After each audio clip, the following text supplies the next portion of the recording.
인하대학교 학생부 종합전형 인하미래인재 전형으로 가보려고 합니다. 2021에서 2022학년도 갈 때 45명 줄어들었다. 네. 학교생활의 적극성을 바탕으로 지원하는 전공에 대한 관심, 전공을 보겠다 라는 뜻이죠. 면접이 있는 전형이에요. 그죠? 여기는 학교장 추천이었다가 이름이 바뀌었고, 그리고 학교장 추천이 필요 없어졌어요. 학교장 추천이 필요 없어졌다라는 것은 사실 똑같다라는 거 아닌가요? 그죠?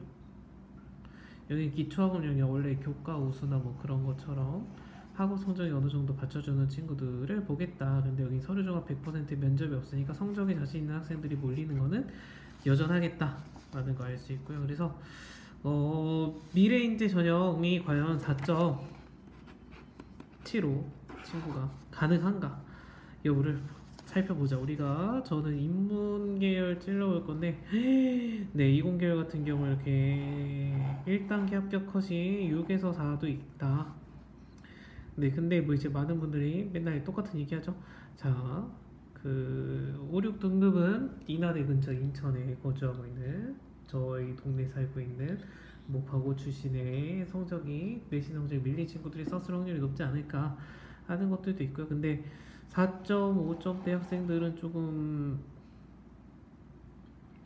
개인적인 생각으로 인문계인데 잘 지른 거 아닌가. 이거 자료를 찾아보진 않았어요. 학교에서, 인하대학교에서 어느 고등학교 출신 학생들이 많이 나오는지 그건 보지 않아가지고 애매한데, 어쨌든 그래서 뽑힌 학생들을 보면 최저가 이공계들도 보면 3.7, 4점 있는 거 봐서는 이게 과고 학생이 이 등급이진 않을 것 같고, 그죠? 일반 고 출신인데 4점대까지는 네, 폭넓게 받아주시는 거지 않을까. 정말로 전공에 대한 이해도가 높고 전공에 대한 활동을 정말 내가 했었다, 그 플러스 면접을 잘 보면은 뽑으시는 거지 않을까 하는 개인적인 생각을 해요. 그래서 뭐 이공계 계열 봤으니까 인문 계열 저가 지금 노리는 데는 여기거든요. 이 숫자 때문에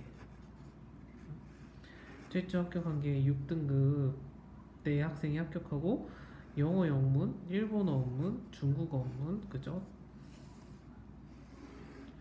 중국어까지가 이렇게 업문 계열의 학생들이 손도가 낮았고, 사학과, 사회복지학과, 소비 아동심리학과, 그죠? 경제학과. 네. 이런 친구들은 사실 개인적으로 전공 관련해서 뭔가 보여줄 수 있는 게 뭐가 있을까 사실 어려운 부분이 있고, 사회복지학과는 제가 지금 고2 맡고 있는 학생 생기부를 봤는데 조금 학교에서 어떤 세터민 분들 와서 강연하는 거나 뭐 아동급식 카드 그런 부분에 문제가 있는 것 부분들에 대해서 뭐 강연을 듣거나 강연 통해서 활동한 거에 대해서 어필할 수 있는 부분이 있을 것 같기도 하더라고요. 그거 플러스 이제 교과 과목 활동에서 한 거, 이런 거는 좀 자기소개서, 네, 비밀이니까, 네. 자기소개서는 내년도에는 제가 영상을 찍어서 올려볼 수 있지 않을까 하는 생각을 하는데, 어쨌든 네, 그래서 요런 거가 최초 합격 어쨌든 했으니까, 합격하고 난 다음에 그 다음에는 면접이잖아요. 면접은 이제 얼마 전, 여기 6.54 제일 마지막에는 합격했어. 6.17도 합격했어. 그죠?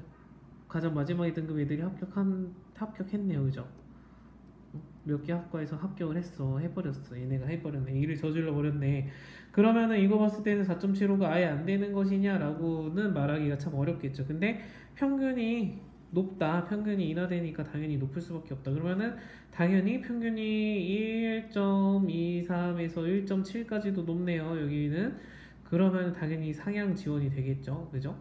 근데 우리가 기대하는 거는 이제 최저를 바라보고 하는 거고, 그 다음에 합격 평균을 바라보고 하는 거고, 네, 그 다음에 내가 자기소개서로 정말 어필할 수 있는 내용이 있는가. 아까 앞에서 봤죠? 전공과 관련해서 학교생활의 적극성을 바탕으로 지원하는 전공에 대한 관심 및 열정을 지닌 인재가. 열정도 보겠다. 열정, 관심, 열정. 이거는 학교 성적을 좀 더 찾았었는데 그 대신에 전공에 대해서는 정말 이렇게 열심히 했구나. 전공과 관련된 학과 성적은, 교과 성적은 뭐 그래도 준수한 편에 속하는구나. 이게 같이 맞받쳐줘야 뭐 사회복지 했는데 사회계열 성적이 개판이야. 그러면은 사실 뭐 자기소개서로 어필하는 게 다 거짓이 되지 않을까요, 그죠? 그다가 그 서류만으로 끝나는 게 아니라 여기는 그 자기소개서랑 제출한 서류를 가지고서 면접이 플러스 되는 전형이기 때문에 면접을 보러 나아갔을 때 내가 과연 그 부분에 대해서 뭐라고 설명을 해낼 수가 있을까? 질문을 받았을 때 전공 특히나 이제 프로그래밍 하는 친구들 같은 경우에는 제가 했던 아이들도 보면은 다 게임 개발, 게임을 좋아해서 관심을 가지면서 다 레파토리는 비슷한데 이제 그만큼 정말로 개발하는 활동을 했는가 여부. 그래서 개발을 했는데 그냥 팀 안에서 한 명의 일원으로 있었는가 아니면 개발에 실질적으로 참여를 했는가. 만약에 그 경영학과라면 저는 사실 마케팅학과나 경영학과나 이런 인문계열 같은 경우에는 이것도 좀 내 비밀이니까 이거는 제 돈벌이니까 얘기하자. 어쨌든 4.75가 전공과 관련된 학생이 있다 그러면은 참 좋을 것 같아요. 그래서 자기소개서는 제가 하는 학생들한테서 이제 비용을 받고 하는 부분이 있으니까 그 이야기 만들어주는 거는 비밀로 하고. 어쨌든 최저가 이런 걸 봤을 때 인하대학교도 4점대 학생들이 내 전공과 관련돼서 정말 활동한 게 있는데 하면은 못 찔러볼 그런 전형은 아닌 것 같고, 여기가 이제 학교장 추천인 학교장 추천은 사라진 변경된 건데 추가 합격 같은 게 많이 있으니까 그러면 실제 경쟁률이 좀 떨어지지 않을까 하지만 최저 등급이 아까랑 좀 많이 다르죠. 느낌이 좀 다르다. 특정 일부 학과 같은 경우에서 좀 인하대는 이상하게 컴공이 프로그래밍 그 과가 논술도 그렇고 계속 그 등급 점수가 제일 낮더라고요. 참 신기한. 경영학과 아태물류 4.34, 4.81. 우리 희망을 갖고 이렇게 만들어주는 과들이 존재하긴 한다. 그죠? 이거 5.2는 이거 왜 썼을까요? 빠진 애가 없어. 5.2가 합격했어 그냥. 6명 뽑았으니까요. 그죠? 아니네.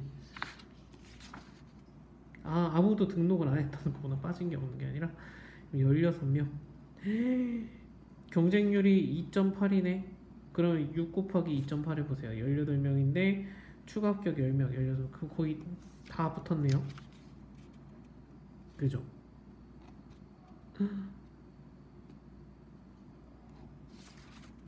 해자. 자, 그래서 이거 항상 볼 때 1년 전 것만 보면 안 되고 전년도만 보면 안 된다. 전년도의 숫자는 그 전년도에 분석을 많이 하신 분들이 우르르 몰리거나 해서 경쟁률이 많이 똥밟은 바뀌었을 경우의 확률들이 있으니까 죄송해요. 공대는 지금 제가 보는 게 아니라서 인문계열 보는 거라서 경쟁률, 그 다음에 평균 여기가 이렇게 되겠다. 제가 아까 본 게 여기 업문계열들이죠. 업문계열들 경쟁률은 이러하고 경쟁률은 확실히 좀 세네요. 그 다음에 문화 콘텐츠가 제일 낮아 보이는지 이렇게 했네요. 여전히 등급이 이렇네요. 5, 6등급 학생들이 끊겼어. 다시 이어서 할게요. 자, 이거는 전년도가 아니라 재작년 입시 결과인데 아까 봤었던 것처럼 어쨌든 최초 합격자들 등급컷은 5등급, 6등급 분들이고 대부분 비슷한 것 같대요. 추이가 그죠? 추이가 비슷한 것 같고 최종적으로 봤을 때는 비슷한 등급컷인 분들이 합격을 했고 그죠? 프랑스 언문학과는 좀 차이가 있네요. 6.64에서 4.27이면은 5, 6등 때는 다 까였네. 그 다음에 여기는 문화 콘텐츠는 4.89가 제일 낮았는데 제일 낮은 학생이 뽑혔어요. 이 경쟁률을 뚫고서 그죠?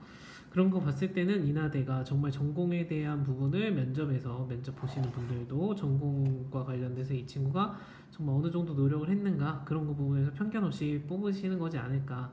제가 좋아하는 그 전형 중에 이제 논술 100% 최저도 없이 연대가 뽑잖아요. 그래서 이건 정말 다양한 인재상을 뽑는 정말 대학교 교육 방향의 취지에 맞는 입시 전형이라고 생각하는 것 중에 하나인데 다 요즘에 수능 반영하라고 해서 막 까이고 막 막히고 있잖아요.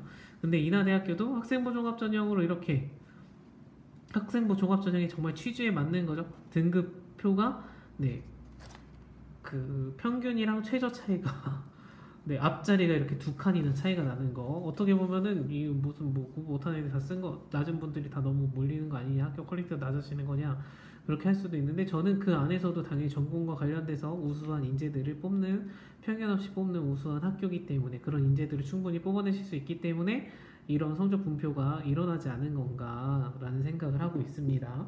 그래서 인하대 네, 그 성적의 부담이 없이 대신에 전공에 대해서 자기가 정말 이 전공에 가고 싶은 의지가 활활 타올라서 그런 활동을 했던 분 의지는 활발한데 아니면 머리로만 의지가 활활 타올랐고 실제적으로 한 게 없어 그러면 그런 친구들을 쓰면 안 돼요. 네, 시간 낭비, 돈 낭비하는 거기 때문에 그러시면 안 되고 전공과 관련돼서 정말 노력을 하고 고민을 한 흔적이 생활기록부에 남아있고 그런 활동을 하신 분들이 쓰셔야 되는 전형이다. 그러면 인하대학교에서는 여러분들의 성적의 편견에 상관없이 뽑아주시는 것 같아요. 이렇게 하니까 제가 되게 인하대학교를 되게 인하대학교에 뭔가 있는 사람처럼 얘기가 되는 것 같은데 그런 건 아니고요. 그 다음에 여기는 학교장 추천 전형 재작년 버전입니다. 경쟁률 기계공학과 뭐 이렇게 평균 최저가 이렇게 되네요. 확실히 그 아까 거보다는 높아요, 그죠? 전체적으로 숫자 느낌이 조금 높은 편에 속해요. 근데 다 높다라고 말하기도 좀 애매해. 그죠? 아까마다 조금씩 편차가 있는 상태에 있고요. 그 다음에 충원율 66% 아니 지금 최초 합격자가 66이구나. 충원율 추가 합격이 18, 뭐 20명 지원했는데 6명, 12명 뽑았으니까 8명 떨어지고 붙는다. 그러면은 철학과 아무리 싫어해도 요즘에 인문학에 대해서 되게 높게 평가하잖아요. 물론 지금 그것보다 코딩이 더 높게 평가를 받고 코딩 가면 취업한다고 하지만 인문학이 잊혀지고 인문학에 대해서 중요성을 느끼고 인문학을 막 사람들이 많이 보고 관심을 가진 지 끊긴 지 얼마 되지 않았기 때문에 저는 철학과 굉장히 중요하다고 생각을 하고 사람에 대해서 고민하고 연구하는 학문이기 때문에 나중에 어디에 취업을 하더라도 어느 뭐 기업이나 어느 회사를 사실 들어가면은 소비자들에 대한 심리를 연구하고 소비자들의 마음을 파고들어서 소비자들한테 뭔가를 팔아내서 이윤을 창출을 해야 회사가 먹고 살고 내 월급도 생기는 거잖아요. 그럼 사람에 대한 이해도를 가장 높게 공부하고 배울 수 있는 것은 철학과가 가장 좋지 않을까 개인적으로 생각을 해요. 언어에 대한 부분은 어차피 취업할 때 여러분들 다 공부해야 되니까 언어 관련된 학과를 가서 배우는 것도 좋긴 하겠지만 메인으로 철학과를 졸업하고 뭐 부전공이나 별도로 공부해서 업무내 계열을 자기의 새로운 무기로 장착을 하기만 한다면 그렇다면 사람에 대한 이해도도 높은 인문학에 대해서도 탁월하게 공부를 했고 언어도 잘해. 그러면 이런 인재가 나중에 취업할 때 더 좋지 않을까요? 라는 개인적인 생각. 근데 요즘에 기업의 인재상까지는 제가 알 수 없으니까 어쨌든 그래서 원래 학교장 추천이었는데 학교장 추천이 사라졌으니까 학교에서 여러분들 담임선생님한테 말도 안 되게 너 인하대 쓸래요 한다고 욕 바가지 먹을 필요 없이 받아서 쓸 수 있는 인원 제한이 없고 추천장이 없어졌다고 분명히 써있었죠?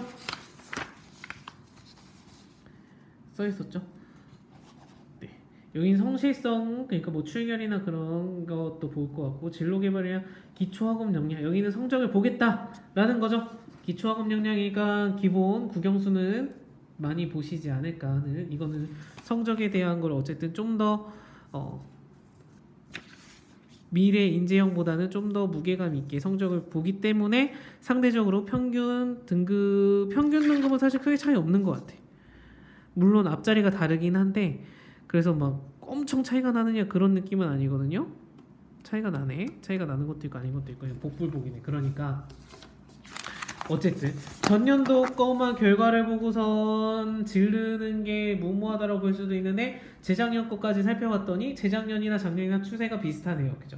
경쟁률도 비슷하고 그 다음에 그 성적 분포도 비슷했고 뽑힌 근데 와중에 학생부 종합 인하 참 인재 여기 원래 학교장 추천 받던 게 학교장 추천이 필요가 없어졌네요. 그죠? 학교장 추천이 필요 없어졌으니까 어떻게 보면 두 가지 영역의 학생부 종합전형이 열린 셈이 됐고 여기서 또 상대적으로 평균 내신 등급이 조금 낮아지지 않을까요? 소폭 제한이 없으니까 잘못 접수해서 쓰는 친구들도 있을 것 같기도 하고. 근데 어쨌든 여기는 기본 점수 배점이 다르다라는 걸 인지한 상태에서 네, 자기소개서도의 방향성도 다르게 가져야 되는 거예요.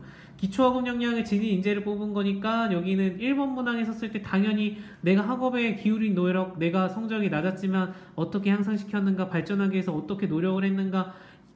여기는 전공과 관련된, 예를 들면 극단적으로 하면 전공과 관련된 3개 이야기를 써도 되는데, 여기는 무조건 기초학업 역량에 대한 이야기가 한 개는 들어가 있어야 네, 여기 전형에 올바르게 맞는 자기소개서를 작성한 내용이 되겠다.